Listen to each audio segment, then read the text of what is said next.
Hi there, so what we're going to be doing today is multiplying and dividing surds. So we're going to start with the multiplying part of this. And we have a rule for multiplying surds, and the rule is if you have whole number C root A times whole number D root B, then what you get is CD root AB. So basically you're multiplying the whole numbers together and then you multiply the surds, okay? So you multiply numbers and then you multiply the surds. And just as a last point, you simplify if required, and that'll be on the surd. So what we'll do is a few examples in that one. So we have our example today we're going to start with is root 3 times root 5. That's the same as saying root 3 times 5, and what you get as a final answer is root 15. And that's it. All you needed to do in that case was multiply the surds. We're going to look at the next example, which involves both whole numbers and surds. So we're going to have 3 root 7. We're going to multiply that by 6 root 6. So we multiply those whole numbers first. That's 3 times 6, and that is 18. And then what we're going to have is root 7 times root 6. That is root 42. Now, what you might want to do is, if you've got a big surd like that, just check that that surd isn't going to simplify. I'm not sure if that's going to simplify off the top of my head. So what I'm going to do is I'm going to do a wee helpline and I'm just going to check that. So 1 and 42. 4 isn't going to go into it, 9 is not, 16 is not, and 25 times 2 is 50, so I don't need to go any further. So I know that this answer here is in actual fact the simplest answer and the final answer. I'm going to do one more multiplying example for you, and that is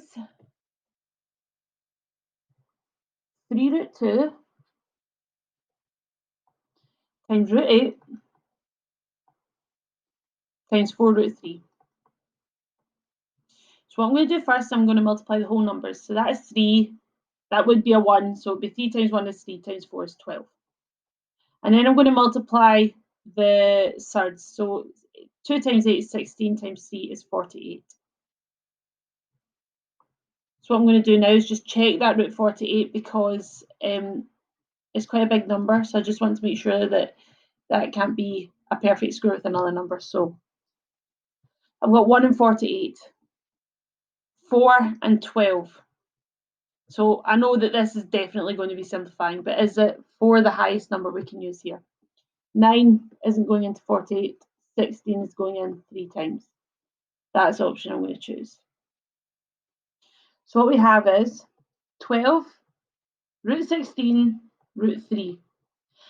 And now I'm going to simplify this third here into a whole number. So that's 12 times 4 root 3. Now, if you want, actually, you could put times in there to remind you that when you simplify, you're going to have to multiply that number. And what do we get when we have 12 times 4? We get 48. So the final answer is 48 root 3. We can also divide surds, and it's just a very similar to multiplying, except you're dividing. And we'll just do that just now.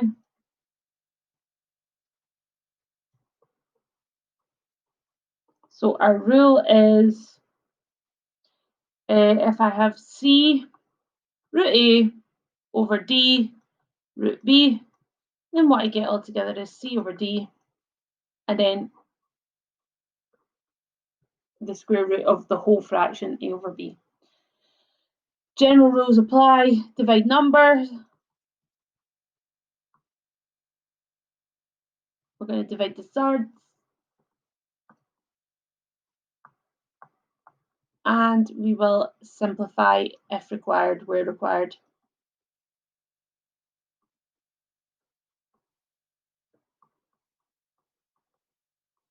So we're going to start with the following example. And it's going to be root 21 over root 3.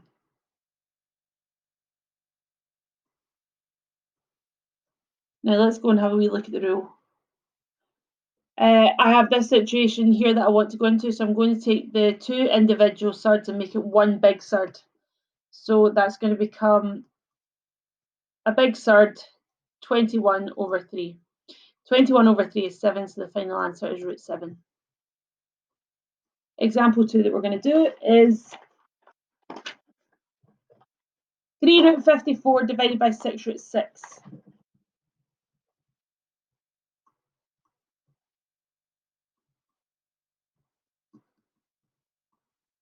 Now, when you get something delivered to you in this format, what I would do is I would change it into fractional format, just because it's easier to look at and you can see how the numbers are going to divide. So I've got 3 over 6, and then I've got root 54 over root 6.